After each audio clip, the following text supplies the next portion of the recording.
보려고 합니다. 하나님의 말씀은 마태복음 14장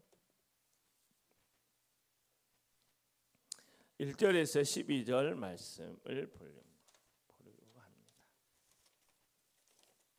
마태복음 14장 1절에서 12절의 말씀입니다.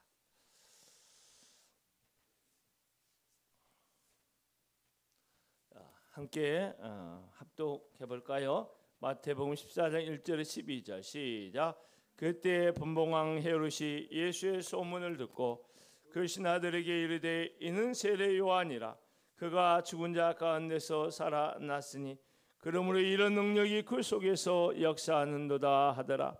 전에 헤롯이 그 동생 빌립의 아내 헤로디아의 일로 요한을 잡아 결박하여 옥에 가두었으니 이는 요한이 헤롯에게 말하되 당신이 그 여자를 차지한 것이 옳지 않다 하였음이라.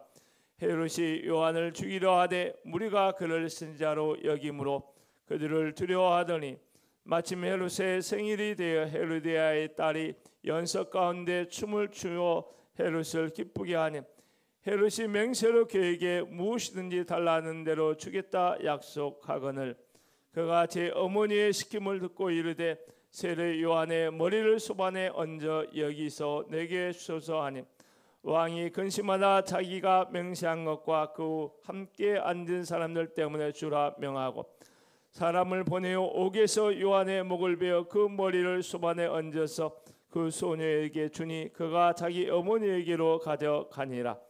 요한의 제아들이 와서 시체를 가져다가 장사하고 가서 예수께 아뢰니라. 아멘.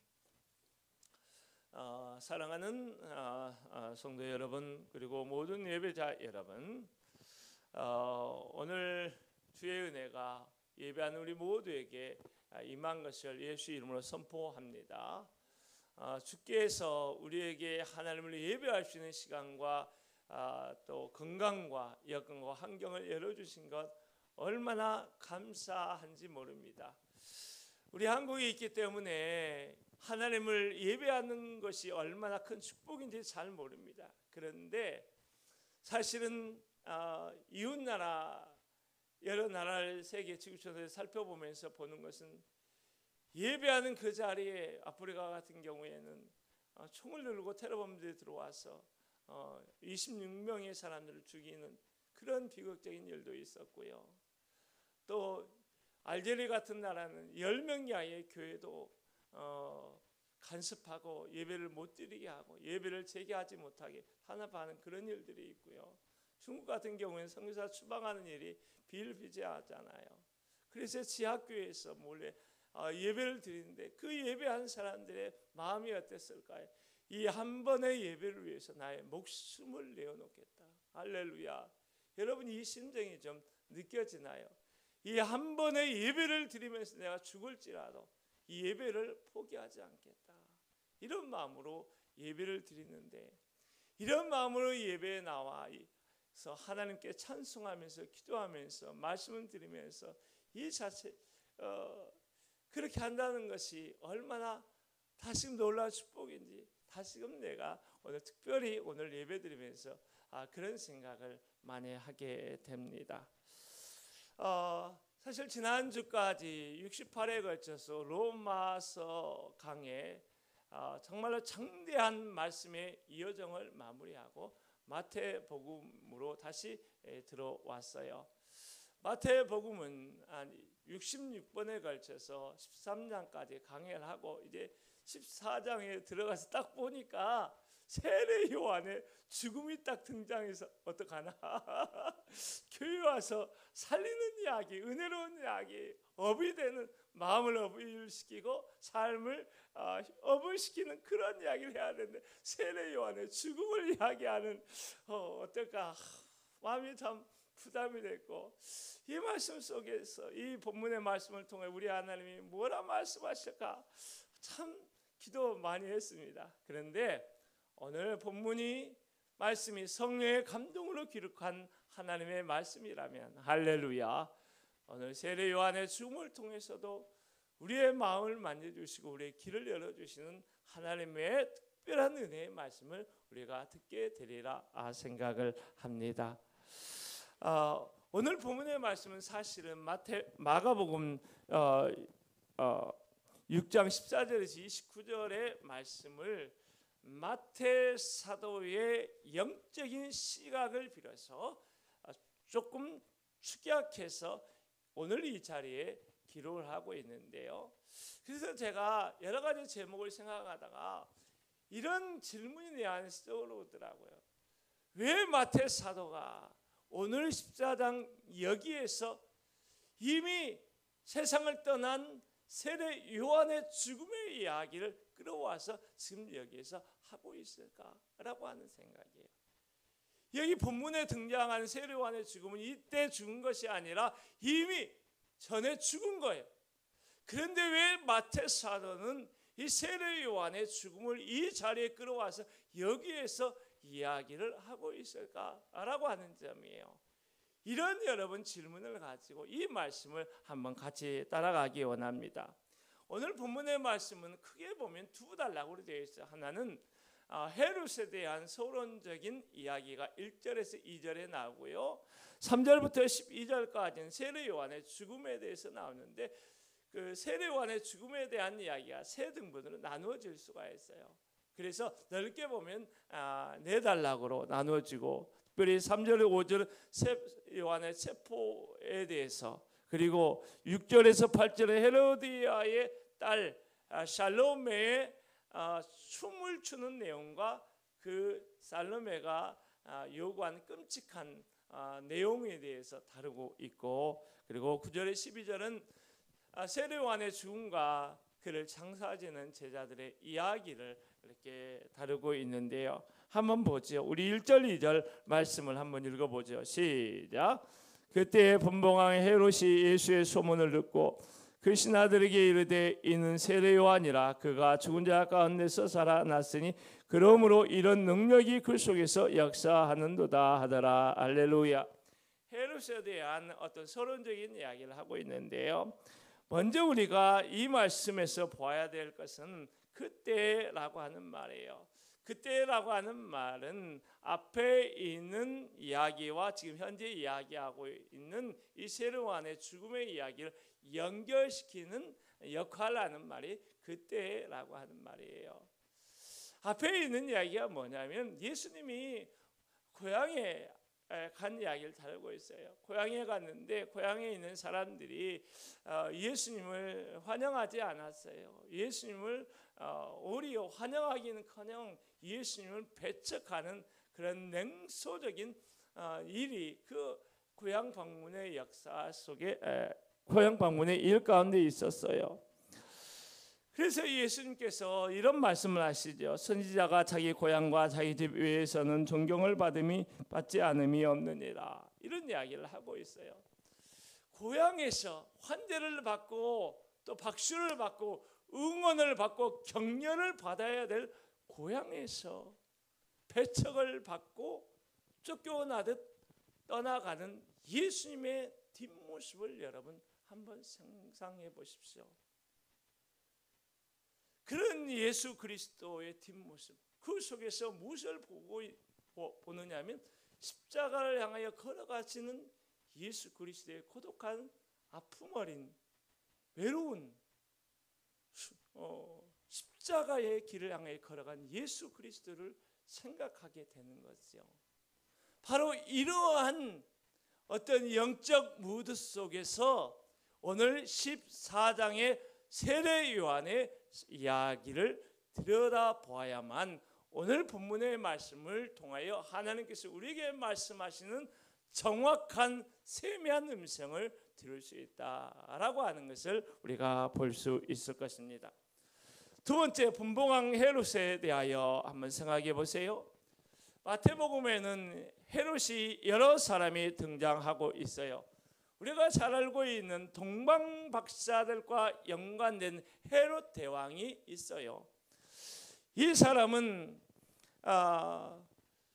제2 성전을 건축했어요. 유대인의 환심을 사고자 해서. 그런데 권력력이 얼마나 강했는지 자기 아내와 자식들이 자기 권력을 위협할지도 모른다는 신경질적인 그 생각에 매여서 그 아내를 죽인 아주 잔인한 무도한 그런 사람이 헤롯 대왕이라고 하는 사람이었어요. 그가 죽자 그의 이스라엘은 그의 아들들에게 나누어서 통치가 되도록 이렇게 했는데요. 첫 번째는 헤롯 빌립이라고 하는 사람이 있어요. 갈릴리 북쪽을 다스리는 분봉왕, 지금으로 쉽게 얘기하면 한 지역을 관리하는 도지사 영주격 이런 분봉왕이 헤롯 빌립이었고, 오늘 나오는 헤롯은 헤롯 안티파스라고 하는 사람입니다. 갈릴리와 요단 동편 베레아 지역을 다스리는 사람입니다. 그리고 마지막 헤롯 아켈라오라고 하는 사람이 있는데 유대 땅과 사마리아와 이두메 지역을 다스리는 분봉왕이었습니다. 오늘 본문에 나오는 헤롯 안티파스는 갈릴리와 요단 동편 베레아 지역을 다스리는 사람이 없기 때문에 가버나움, 예수님의 선교 기지였던 가버나움 갈릴리 이 지역에서 예수님의 사역을 아마 소문으로 잘 들었음에 틀림이 없어요. 그런데 오늘 본문의 말씀을 보면 이 듣다라고 하는 말을 살펴보면 이것이 단 의례적인 사건으로서 듣는 것을 이야기하고 있어요. 그러면 이 헤롯이 이 예수님의 이야기를 그동안 관심이 없었다는 거예요. 사람들이 이야기에 전혀 관심이 없다가 언제 특별한 관심을 가지고 예수님의 이야기를 들었느냐, 세례 요한이 죽은 이후에야 예수님의 행하신 놀라운 이적들, 놀라운 이야기들, 놀라운 말씀의 기적들을 그의 마음에 경이롭게 놀랍게 두려움으로 근심으로 다가오는 예수님의 소문으로 듣게 되었다라고 하는 것을 우리가 볼 수 있어요. 예수님의 소문을 놀랍게 듣고 그의 반응이 어땠느냐 하면 2절에 이렇게 나와 있어요. 2절을 다시 한번 읽어보죠. 2절에 시작. 그 신하들에게 이르되 이는 세례 요한이라.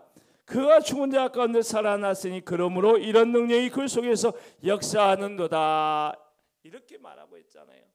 여기에서 보면 세례 요한이 아니라 이 헤롯 안티파스가 가지고 있는 어떤 믿음의 영역, 영적인 영역에 대한 잘막한 스케치를 우리가 해볼 수가 있는데요. 헤롯 안티파스는 유대인들이 가지고 있는 부활 신앙을 좀 가지고 있었다라고 이렇게 볼 수가 있어요. 그리고 또 한편에 보면 죽은 세례 요한이 예수의 몸으로 들어와서 큰 능력을 행사하고 있다라고 하는 것을 오늘 이야기에서 볼 수 있는데, 그것은 그리스 헬라의 어떤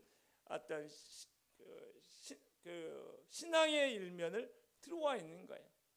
이것을 보면 유대주의적인 부활 신앙과 헬라 그리스의 어떤 그 신앙관이 같이 접목된 혼합주의적인 신앙을 이 사람이 가지고 있었음을 볼 수가 있습니다. 자, 더 나아가서 조금 더 이렇게 뒤에 나온 내용 가운데 이야기해요. 이 사람은 어떤 사람인가 조금 이야기해 봅니까? 말에 실수가 많은 사람이었어요. 그렇죠? 그래서 헤로디아의 딸이 세례 요한의 머리를 달라 했을 때 자기 말에 올무가 되어서 들어주잖아요. 그리고 하나님보다 사람 앞에 자기 체면을 중요하게 생각했던 사람이에요. 여기에서 우리가 깊이 생각해 봐야 될 것이 뭐냐면, 이런 사람이 한 국가, 한 나라, 한 지역을 다스리는 리더로 있다 생각을 한번 해보세요. 그러면 그 아래에 있는 사람들이 얼마나 힘들었을까, 얼마나 고통스러웠을까, 얼마나 아팠을까, 눈을 보듯 뻔한 이야기라고 하는 것이죠. 아마도 영적으로 보면 흑암의 권세가 그를 꽉 잡고 있었기 때문에 그 아래 있는 사람들도 사단의 역사하는 고통의 현장 속에서 부르짖고 신음할 수밖에 없는 그런 아픔을 겪고 있는 것이 아닌가라고 이렇게 들여다볼 수 있고, 가정생활이 이와 같이 어려운 상황이, 또 버거운 상황, 힘겨운 상황, 문란한 상황, 이런 상황이라고 한다면 아마도 그의 삶, 그의 내면 세계도 굉장히 피폐하지 않았을까. 단지 그를 지배하고 있는 것은 권력에 대한 집요한 욕구밖에 없었던 거야.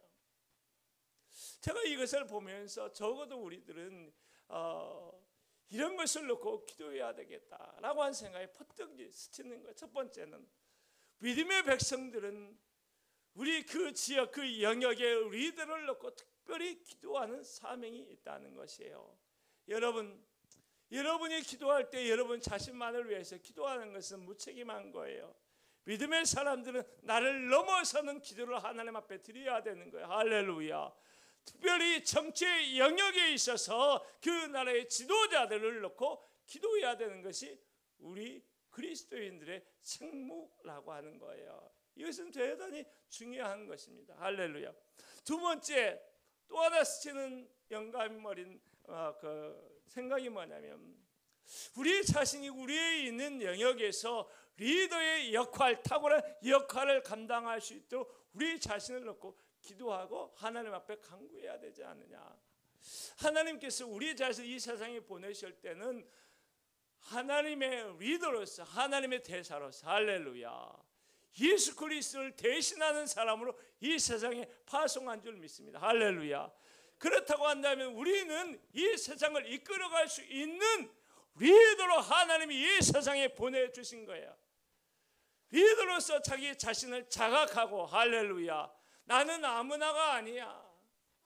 나는 하나님이 이 세상에 하나님의 놀라운 일을 위하여 보내시는 하나님의 리더, 파송받은 하나님의 리더라는 자각을 가지고 우리 사명을 감당해야 한다는 거야. 할렐루야. 내 나이가 이러니까, 내 능력이 이러니까, 내 이런 거 아무 의미가 없는 거야. 하나님이 여러분을 이미 예수 믿게 하고 여러분을 예배하는 예배자로 세우시고 이 세상에 나가 살게 하셨다면 이미 여러분 하나님 나라의 리더로 하나님이 세워주신 거예요. 할렐루야. 따라서 나는 하나님 나라의 리더다. 할렐루야.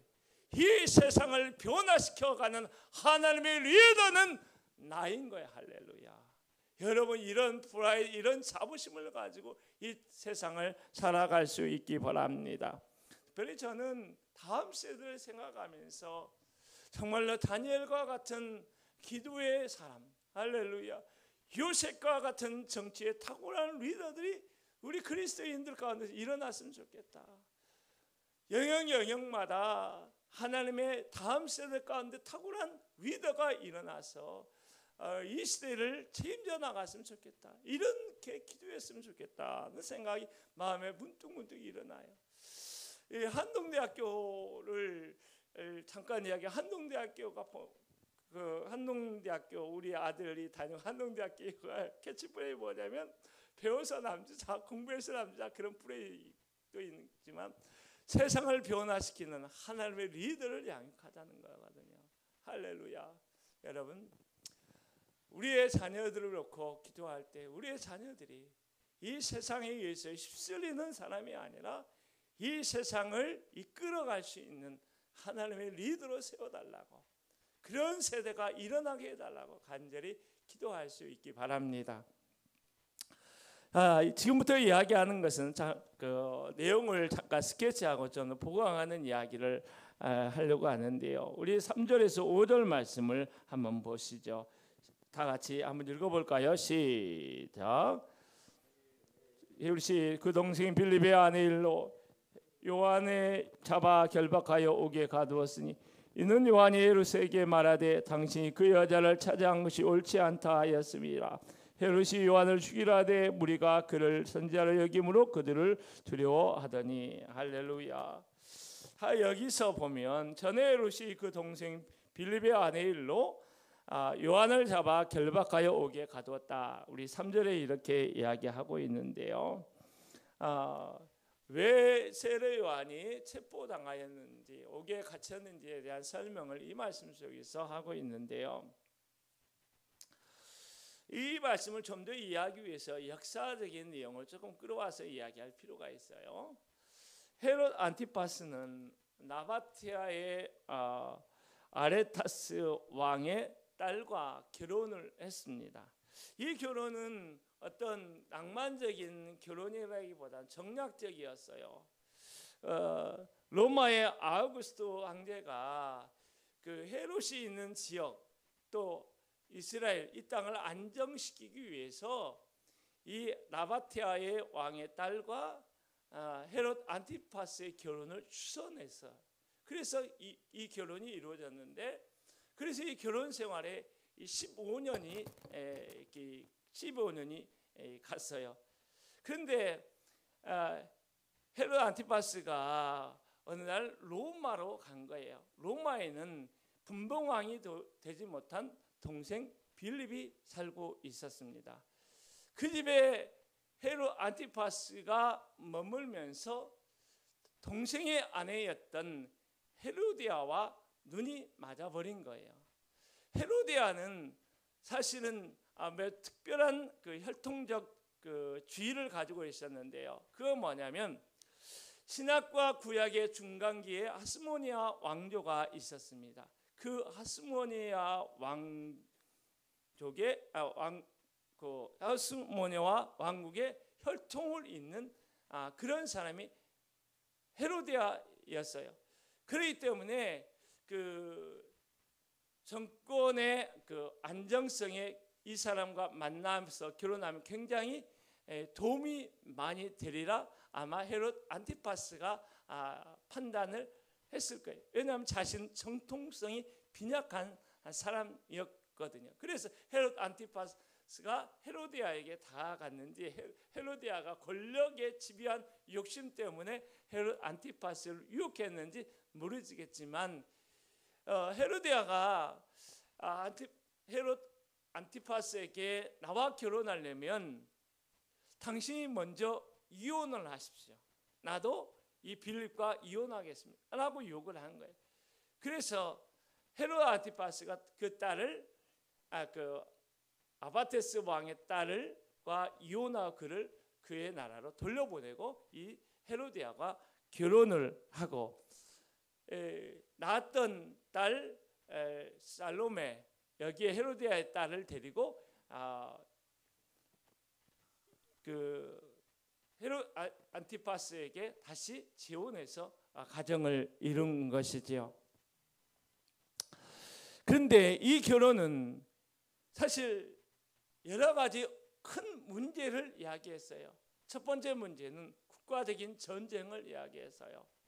자기의 딸이 이혼당해서 돌아왔다는 이것을 보고 그의 아버지가 분노한 거예요. 군대를 일으켜서 헤롯 안티파스와 싸움을 한 거죠. 그런데 문제는 헤롯 안티파스 승리한 것이 아닌 여기에 크게 패배함으로 말미암아 여러 가지 경제적 국가적 굉장히 엄청난 손해가 발생하게 된 사건이 있었고, 두 번째는 뭐냐면 이 헤로디아와 헤롯 안티파스의 결혼이 유대인들의 큰 저항을 일으키게 된 거예요. 사실 헤로디아는 동생의 아내잖아요. 그런데 또 이제 헤로드 왕가의 그 가계들을 살펴보면 헤로디아는 자기의 이복 동생의 딸이기도 해요. 무슨 말을 알겠죠? 좀 복잡하죠. 이복 동생의 딸이 동생 빌립과 결혼을 한 거예요. 그러면 헤롯 안티파스에게 헤로디아는 조카이면서 제수씨가 되는 거예요. 그런 사람하고 재혼을 다시 한 거죠. 그런데 레위기 18장 16절의 말씀에서 보면 너는 내 형제의 아내의 하체를 범하지 말라. 이는 내 형제의 하체니라 라고 말씀하고 있고, 레위기 10장 21절에도 동일한 이야기를 반복하고 있어요. 이 말씀에 비춰보면 헤롯 안티파스는 유대 공동체 사회에서 있을 수 없는 범죄 행위를 하나님 앞에서, 하나님의 말씀 앞에서 범한 것입니다. 그렇기 때문에 세례 요한은 4절에서 당신이 그 여자를 취한 것은 옳지 않다라고 말을 한 것입니다. 여기에서 말하다라고 하는 엘레겐이라고 하는 동사를 보게 되면 한 번 말하고 끝난 것이 아니라 계속해서 반복적으로 집요하게, 그리고 굉장히 날카롭고 강력하게 세례 요한이 이 헤롯에 대하여, 헤로디아와의 결혼에 대해서 비판을 했음이 틀림이 없습니다. 그래서 도저히 견딜 수가 없었던 나의 정권에 심각한 위해를 끼치고 있다고 판단한 헤롯과 헤로디아는 이 세례 요한을 잡아서 사해 동쪽에 있는 마케르스 성체에 가둬놓았던 것입니다. 그때가 바로 예수님이 본격적으로 사역을 시작하기 얼마 전이었고, 이곳에서 세례 요한은 1년 6개월 동안 갇혀 있었던 것입니다. 이곳에서 세례 요한은 아마 죽음보다 더 큰 고통이 있었다는 생각을 언뜻 말씀 준비하다 보니까 생각이 좀 들었어요. 이 성에 갇혀서 내가 죽을지도 모르는 이것은 큰 고통이라기보다 더 큰 고통은 내가 이 세상에 죄를 지고 가는 어린 양이라고, 메시아라고 선포했던 예수님이 진짜 메시아인가에 대한 고민이 이 세례 요한에게 있었던 것입니다. 그래서 세례 요한은 그곳에서 제자들을 보내서 예수님께 물어보되, 오실 이가 정말 당신입니까? 정말 구약에 약속한 메시아가 당신입니까? 라고 물어보는 것이죠. 이런 일들이 있었어요. 여러분 5절을 한번 다시 읽어볼까요? 5절 시작. 헤롯이 요한을 죽이려 하되 무리가 그를 선지자로 여김으로 그들을 두려워하더니. 헤롯 안티파스가 오늘 말씀 5절의 말씀을 보면 그 세례 요한을 잡은 즉시 세례 요한을 죽이려 한 것을 볼 수 있습니다. 자신의 정치적인 큰 위협을 이야기시키고 있기 때문입니다. 그런데 그렇게 하지 못한 이유는 다른 게 아니고, 이스라엘 백성들이 세례 요한을 선지자로 생각해서 죽일 수가 없었어요. 세례 요한을 죽이게 되면 조금 후에 유월절이 있는데 세계 각지에 사람들이 오고 밀란이 일어나고 폭동이 일어나고 자기의 분봉왕으로서의 지위가 무너질 수 있다는 심각한 위협을 느꼈기 때문에 세례 요한을 죽일 수가 없었습니다. 이것이 마태 사도가 가지고 있는 시각인데 마가의 시각은 조금 달라요. 마가복음에 보면 6장 19절에서 20절에 보면 이렇게 말씀하고 있어요.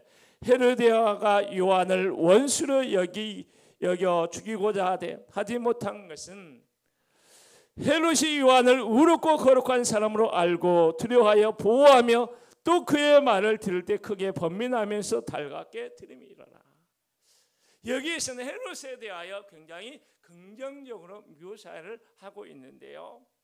헤로디아가, 사실 헤롯보다 헤로디아가 정치적인 권력에 대한 집요한 욕심이 아주 강했던 것 같아요.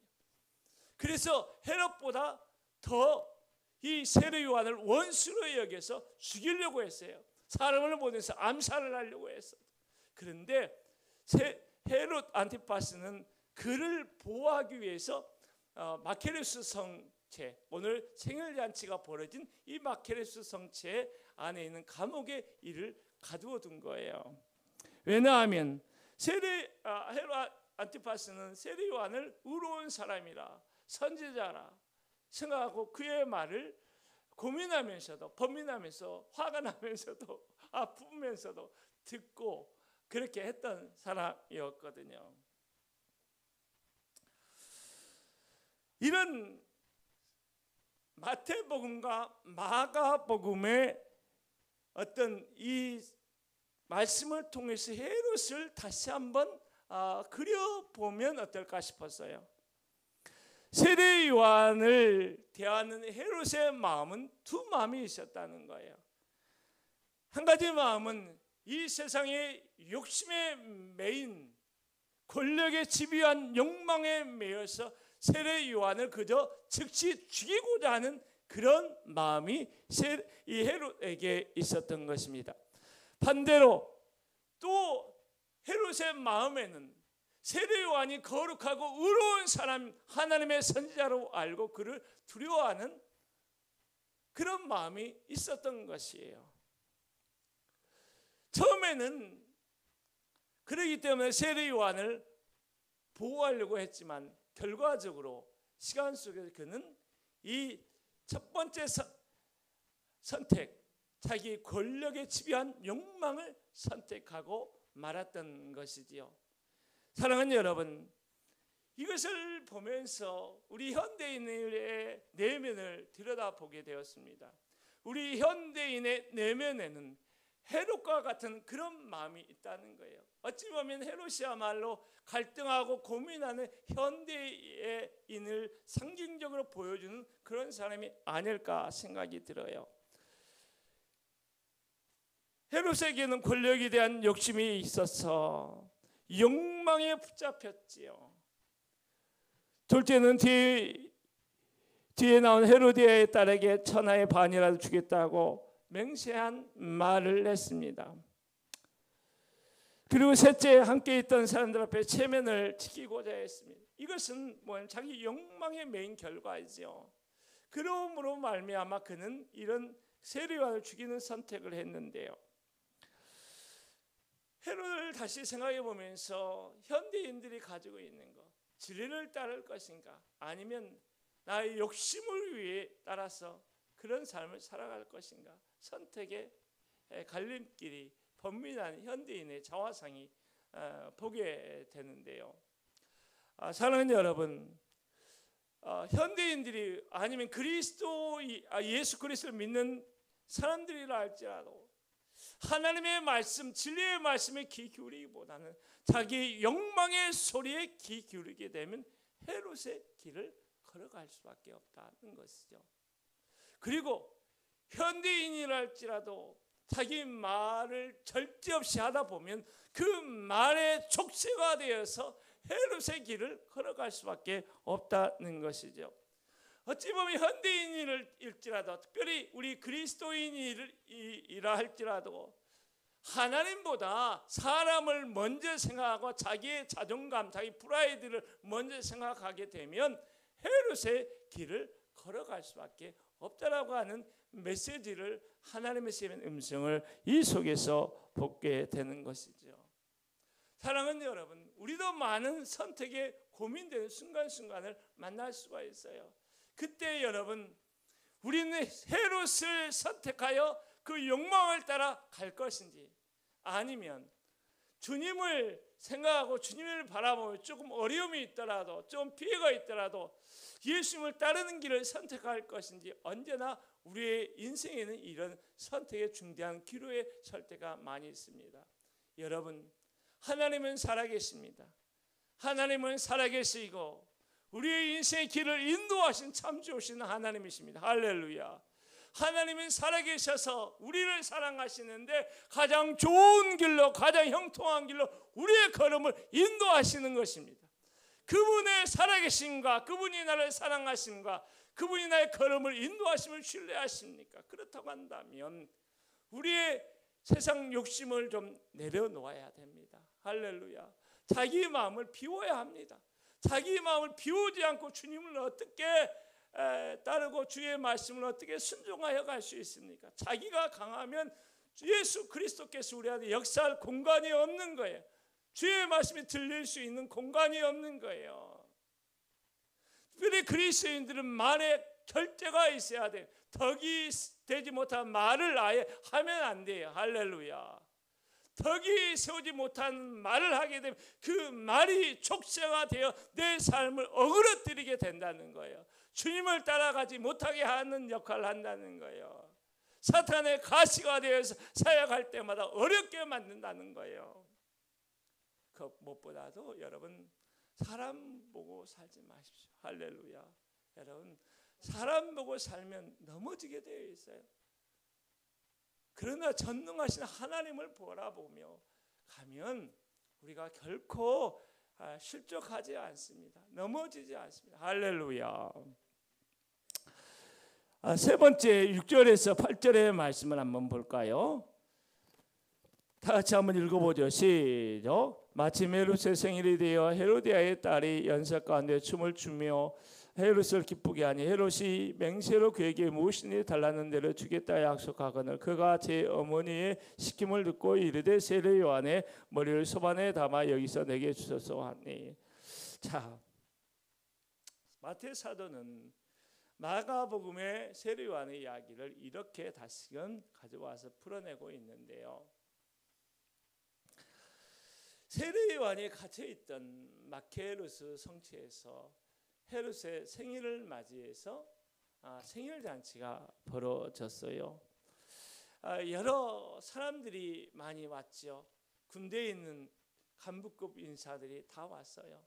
그 다음에 유력한 사람들, 종교적으로 유력한 대제사장이라든지 아니면 서기관이라든지 또 많은 재산을 가지고 있는 그런 사람들이 다 온 거예요.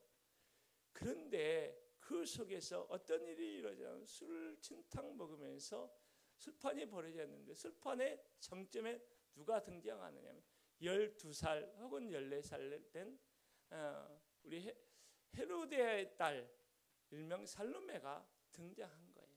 그래서 춤을 추는 거예요. 이 춤이 어떤 춤이었을까? 여러분 궁금하지요? 어떤 춤을 췄기에 헤롯이 그렇게 좋아했을까? 실제 좀 어렵게 이야기했거든요. 굉장히 성적인 욕망을 자극하는 선정적인 춤을 이 헤로디아의 딸이 이 12살 된, 많게는 12살 된 딸이 춘 거예요. 이것을 보면 헤롯 왕가가 얼마나 부패했는가를 여기에서도 볼 수 있는 것입니다. 근데 술 취하다 보니까 아마 기분이 참 좋았던 것 같아. 네가 달라는 건 뭐라도 다 주겠다. 마가복음에 보면 나라의 절반이라도 주겠다. 뭐 비슷한 이야기가 있는데요. 호언장담을 한 거예요. 여기서 맹세하다는 말도 한 번 이야기한 것이 아니라 여러 번 반복해서 맹세하다라고 그렇게 이야기를 한 거죠. 이 헤롯 안티파스가. 그래서 쪼르르 자기 엄마 헤로데에게 다가가니까 원수 같았던 세례 요한을 죽일 기회가 찬스가 왔다 생각하고 그 세례 요한 감옥에 있는 세례 요한의 목을 잘라서 소반 쟁반에 담아서 나에게 달라 이렇게 욕을 하잖아요. 여러분 생일 잔칫날 상상이 돼서 이 끔찍한 일을 이야기 벌어지고 있는 것입니다. 자 9절에서 11절의 말씀을 한번 읽어보죠. 시작. 왕이 근심하나 자기가 맹세한 것과 그와 함께하는 사람들 때문에 주라 명하고 사람을 보내어 옥에서 요한의 목을 베어 그 머리를 소반에 얹어서 그 소녀에게 주니 그가 자기 어머니에게로 가져가니라. 세례 요한의 죽음에 대해서 이야기를 하고 있습니다. 여러분 세례 요한이 어떤 사람이죠? 구약에 예언된 엘리야와 같은 사람이잖아요. 마지막 선지자라고 이야기한 사람이고 이 세례 요한보다 더 큰 이가 없다 할 정도로 대단한 사람이잖아요. 그런데 이 마지막 이 위대한 사람, 이 놀라운 사람의 마지막은 목이 달려 12살 된 이 소녀에게 바쳐지는 옮겨지는 연애 술판 자리에서 이 비극적인 죽음으로 그 결말이 마무리되면서 여러분 충격이 되지 않나 싶어요. 전 참 어떻게 이 죽음을 해석해야 될 것인가, 어떻게 이 죽음을 우리가 해석해야 될 것인가 라고 하는 고민이 일어나지 않겠습니까? 하나님이 사랑하고 위대한 사명, 예수 그리스도의 오시는 길을 예비한 위대한 그 선지자의 마지막이 이와 같이 어떻게 비극적인 상황으로 끝날 수가 있단 말입니까? 하나님, 이런 질문이 내 안에서 일어나는 거예요. 여러분, 아마 여러분도 마찬가지였을 거예요. 하나님을 그렇게 사랑하고 주를 위하여 이토록 헌신하고 만왕의 왕이시고 만주의 주가 되신 구세주 예수 그리스도의 길을 예비하는 그 위대한 선지자의 마지막이 어떻게 이렇게 끝날 수 있는가라고 하는 거예요. 여기에 대하여 대답하는 마음으로 지금 마태 사도가 이야기하고 있는 것이 12절의 말씀입니다. 12절의 말씀을 한번 읽어보죠. 시작. 요한의 제자들이 와서 시체를 가져다가 장사하고 가서 예수께 아뢰니라. 여러분, 마가복음의 기록을 보면 마가는 어떻게 세례 요한의 죽음을 이야기하고 있느냐 하면 제자들이 세례 요한을 장사하는 것으로 세례 요한의 이야기가 끝나요. 그런데 마태 사도는 오늘 동일한 이야기를 반복하면서 그 이야기 말미에 이런 이야기를 추가해서 이야기를 덧붙여주고 있어요. 그의 제자들이 예수께 가서 이야기하다라고 하는 거예요. 예수께 가서 장사하고 예수께 아뢰니라, 이런 이야기잖아요. 그 세례 요한의 죽음을 들고 세례 요한의 제자들이 예수 그리스도께 가서 세례 요한의 죽음을 이야기하는데, 예수님은 이 죽음의 이야기를 듣고 어떠한 말씀도 없이 광야 빈들로 걸어가시는 것입니다. 이것을 보면서 한번 깊이 한번 생각해 보기를 원합니다. 여러분, 우리가 이 땅에 살아가면서 어떤 사람은 이 세상의 영광을 누릴 수가 있어요. 어떤 사람은 고통과 가난과 아픔과 이별에 어떤 질병에 몸부림치는 그런 삶을 살 수도 있어요. 그런데 중요한 것은 이 땅에서 어떠한 성격의 삶, 부유하고 가난하고 이런 삶이 중요한 것이 아니라, 중요한 것은 뭐냐면 우리의 삶이 하나님 앞에서 어떠한 삶이었는가. 할렐루야. 이것이 중요하다는 거예요. 여기 보니까 이 말씀을 들여다보면서 마태 사도를 통해서 이야기하고자 하는 그 핵심에 뭐가 있느냐 하면 세례 요한은 그 마지막 죽음조차, 비참한 그 죽음조차 예수 그리스도의 고난의 십자가를 보여주는 표지판의 역할을 하는 것으로 자기의 죽음을 하나님 앞에 올려드렸다라고 하는 이거예요. 여러분, 이것을 봐야 되는, 이것을 들어야 되는 거야. 할렐루야. 예수님은 세례 요한의 죽음보다 더 고통스럽고 더 아프고 더 수치스러운 그런 죽음을 십자가에서 당하신 거. 왜냐하면 우리 모두를 구원하기 위해요. 죄와 사망에서 우리를 구원하고 영원한 하나님의 나라를 선물로 주기 위하여 그렇게 가신 거예요. 세례 요한의 죽음은 바로 예수 그리스도의 십자가의 죽음을 미리 보여주는 표지판과 같은 역할을 하고 있는 것입니다. 사랑하는 성도 여러분, 어떠한 삶이 의미 있고 어떠한 삶이 하나님 앞에서 인정받는 삶이겠습니까? 우리의 삶 속에 예수 그리스도가 있는 삶, 할렐루야. 우리의 삶을 통해 예수 그리스도를 보여주는 삶, 우리의 삶의 걸음걸음마다 나의 삶의 이 행동은 예수님을 드러내기 위한 것이야. 예수님의 복음을 드러내기 위한 것이야. 예수님의 말씀을 드러내기 위한 거야. 예수님을 드러내는 향기나는 그런 삶이라고 한다면 하나님 앞에서 정말 귀하고 복된 영원한 축복의 삶이 되지 않겠는가. 할렐루야. 이런 이야기를 지금 세례 요한의 이야기를 통해서 마태는 우리에게 던져주고 있는 거예요. 사랑하는 여러분, 우리가 정말 생각해야 될 것은 내가 잘 살고 있고 세상적으로 말해서 또 돈도 좀 많이 있고 명예도 좀 많이 있고 있느냐 없느냐 이게 중요한 것이 아니라 정말 나의 삶을 예수님을 드러내는 그런 삶을 살고 있는가 라고 하는 것을 우리가 깊이 생각해 봐야 되지 않느냐는 것입니다. 오늘 말씀을 통해서 다시 한번 우리의 마음을 가정에 정리하고 주를 위하여라면 할렐루야 내가 무엇인지 못할까 주를 제가 오늘 말씀을 들여다보면서 너희는 그리스도의 향기라 너희는 그리스도의 편지라는 말이 참 의미 있게 다가오더라고요. 여러분 다시 한번 주를 드러내고 주의 향기를 드러내고 주님의 사랑을 드러내는 그리스도의 편지로서 여러분 살아갈 수 있기 바랍니다. 마지막 찬양하고 말씀을 예배를 마무리하겠습니다. 아름다운 우리 교회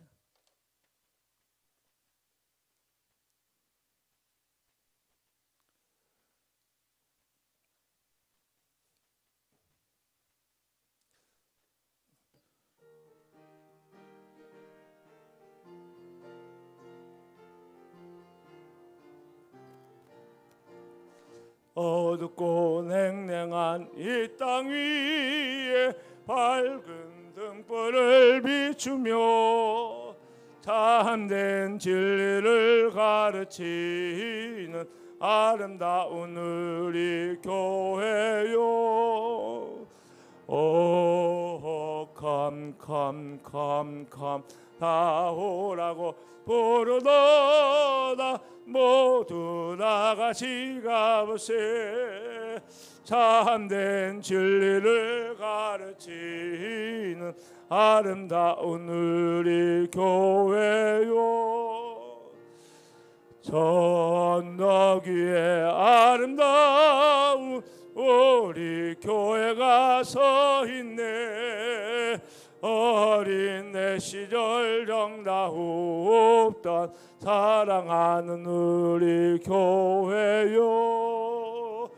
오 컴 다 오라고 부르도다 모두 나같이 가오세. 어린 내 시절 정다웁던 사랑하는 우리 교회요.